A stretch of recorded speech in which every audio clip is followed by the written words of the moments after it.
गेली 15 दिवस विधानसभा निवडणुकीच्या निमित्तानं संपूर्ण जिल्ह्यात प्रचाराचा धुरळा उडाला होता।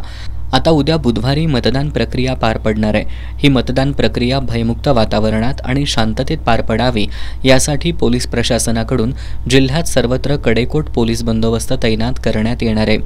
आज पोलीस अधीक्षक महेंद्र पंडित यांच्या मार्गदर्शनाखाली बंदोबस्ताचं वाटप करण्यात आलं। कोल्हापूर जिल्ह्यातील 10 विधानसभा मतदारसंघासाठी आज आता इलेक्शन मटेरियल त्याचबरोबर पोलिंग पार्टी ज्या रवाना झालेल्या आहेत सर्व संबंधित डिस्पॅच सेंटर मधून।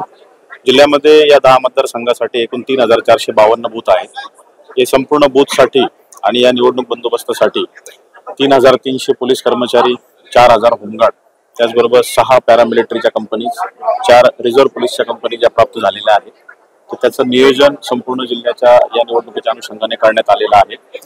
त्याचबरोबर पोलीस विभागातर्फे 10 मतदारसंघांची विभागणी 139 सेक्टरमध्ये केलेली आहे, ज्यामध्ये स्वतंत्र वाहनाद्वारे पोलीस अधिकारी व कर्मचारी त्यामध्ये पेट्रोलिंग करतील व संबंधित सेक्टरमधील बूथला देखील व्हिजिट करतील। जवळपास आपण बघितलं तर 8000 पोलीस अधिकारी कर्मचारी या संपूर्ण प्रक्रियेसाठी नियुक्त करण्यात आलेले आहेत।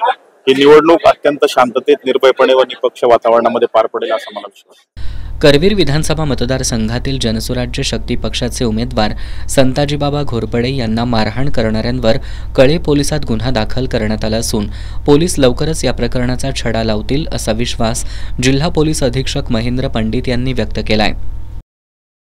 परवा रात्रीच्या सुमारास जी घटना घडली होती त्यामध्ये करवीर मतदारसंघाचे जे उमेदवार आहेत जनसुराज्य पक्षाचे, त्यांच्यावर कळे पोलीस स्टेशन हद्दीमध्ये हल्ला झाल्याची बातमी व माहिती मिळाल्यानंतर त्यांना उपचारासाठी रुग्णालयात दाखल केलेलं होतं। त्यानंतर त्यांच्या जबाबाप्रमाणे कळे पोलीस स्टेशनला गुन्हा देखील दाखल करण्यात आलेला आहे।